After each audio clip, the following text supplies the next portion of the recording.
Hi hello ನಮಸ್ಕಾರ. ನೀವು ನೋಡ್ತಾ ಇದ್ದೀರಿ ಕರುನಾಡ ಟೈಮ್ಸ್ ಡಿಜಿಟಲ್ ಮೀಡಿಯಾ. ಕರುನಾಡ ರೌಂಡ್ಸ್ಗೆ ಸ್ವಾಗತ. ಚಿಕ್ಕಮಗಳೂರಿನಲ್ಲಿ 2 ಲಕ್ಷ ಲಂಚ ಸ್ವೀಕರಿಸುವಾಗ 2 ಸರ್ವೆ ಅಧಿಕಾರಿಗಳು ಲೋಕಾಯುಕ್ತ ಬಲೆಗೆ. ಹೊಸನಗರದ ಸಮಟಗಾರಿನ ಶಿಕ್ಷಕಿಗೆ ರಾಷ್ಟ್ರೀಯ ಶಿಕ್ಷಕ ಪ್ರಶಸ್ತಿ. ಶಿವಮೊಗ್ಗಕ್ಕೆ ಹೆಮ್ಮೆಯ ಗರಿ. ಇಡಿ ವಿಚಾರಣೆ ಬೆನ್ನಲ್ಲೇ ಐಎಎಸ್ ಅಧಿಕಾರಿ ದೆಹಲಿಗೆ ಪ್ರಯಾಣ. ಜ್ಞಾನೇಂದ್ರ ಕುಮಾರ್ ನಾಪತ್ತೆ ಕಾರಣಕ್ಕೆ ಟ್ವಿಸ್ಟ್. ಸೆಪ್ಟೆಂಬರ್ 6ಕ್ಕೆ ಬಿಗ್ ಬಾಸ್ ಕನ್ನಡ ಸೀಸನ್ 13ರ ಗ್ರ್ಯಾಂಡ್ ಟೇಕ್ ಆಫ್. ಕಿಚ್ಚನ ಸಾರಥ್ಯದಲ್ಲಿ ಹೊಸ ಜರ್ನಿ. ಹಳೆ ಹುಬ್ಬಳ್ಳಿ ಪುಷ್ಕರಣೆ ವಿವಾದ ತಾರಕಕ್ಕೆ. ಬೃಹತ್ ಪ್ರತಿಭಟನೆ. ಬಿಜೆಪಿ ನಾಯಕರು, ಹಿಂದೂ ಮುಖಂಡರು ಪೊಲೀಸ್ ವಶಕ್ಕೆ. ಹಂಪಿಯಲ್ಲಿ ದುರಂತ. ತುಂಗಭದ್ರಾ ನದಿಯಲ್ಲಿ ಕಾಲು ಜಾರಿ ತಾಯಿ ಮಗಳು ನಾಪತ್ತೆ. ಪಾಕಿಸ್ತಾನಿ ಗ್ಯಾಂಗ್ ಜೊತೆ ಸಂಪರ್ಕ ಆರೋಪ. ದೊಡ್ಡಬಳ್ಳಾಪುರದಲ್ಲಿ ವ್ಯಕ್ತಿ ಬಂಧನ. ಬಂಧಿತನನ್ನು ದೊಡ್ಡಬಳ್ಳಾಪುರದ ಇಸ್ಲಾಂಪುರ ನಿವಾಸಿ ಸೈಯದ್ ಅಬೂಬಕ್ಕರ್ ಎಂದು ಗುರುತಿಸಲಾಗಿದೆ. ಸಹಕಾರಿ ಸೊಸೈಟಿ ಅವ್ಯವಹಾರ ಪ್ರಕರಣ.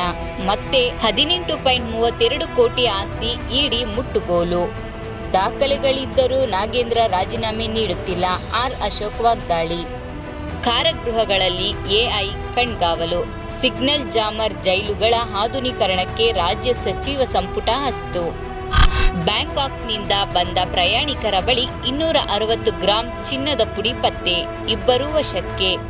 ಕರಾವಳಿಗರ ದಶಕದ ಕನಸು ನನಸು. ಮಂಗಳೂರು ರೈಲ್ವೆ ಮೈಸೂರು ವಿಭಾಗಕ್ಕೆ ಸೇರ್ಪಡೆಗೆ ಮಹತ್ವದ ಹೆಜ್ಜೆ. ರಾಯಚೂರಿನ ಮಾನ್ವಿಯಲ್ಲಿ 700 ವರ್ಷಗಳ ಹಿಂದಿನ ನಾಣ್ಯಗಳ ನಿಧಿ ಪತ್ತೆ. ಬೆಂಗಳೂರಿನಲ್ಲಿ ಭರ್ಜರಿ ಕಾರ್ಯಾಚರಣೆ. ಕಾರಿನಲ್ಲಿ ಸಾಗಿಸುತ್ತಿದ್ದ 9 ಕೋಟಿ ನಗದು ಸೀಸ್. ಕೆಪಿಎಸ್ಸಿ ಅಧ್ಯಕ್ಷ ಶಿವಶಂಕರಪ್ಪ ಸಾಹುಕಾರ್ಗೆ ಮತ್ತೆ ಸಂಕಷ್ಟ.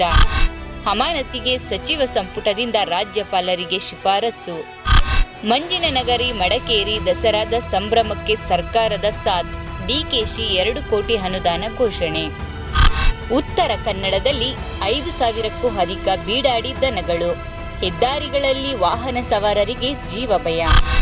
ಮುಂಬೈನಲ್ಲಿ ಮಗನನ್ನು ಉಳಿಸಲು ಹೋದ ತಂದೆ, ತಂದೆಯನ್ನು ಉಳಿಸಲು ಹೋದ ತಾಯಿ, ಕೊನೆಗೆ 3 ಸಾವು.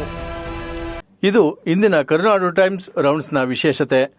ಮತ್ತಷ್ಟು ಸುದ್ದಿಗೆ ಕರುನಾಡು ಟೈಮ್ಸ್ ಡಿಜಿಟಲ್ ಮೀಡಿಯಾವನ್ನು ತಪ್ಪದೆ ವೀಕ್ಷಿಸಿ.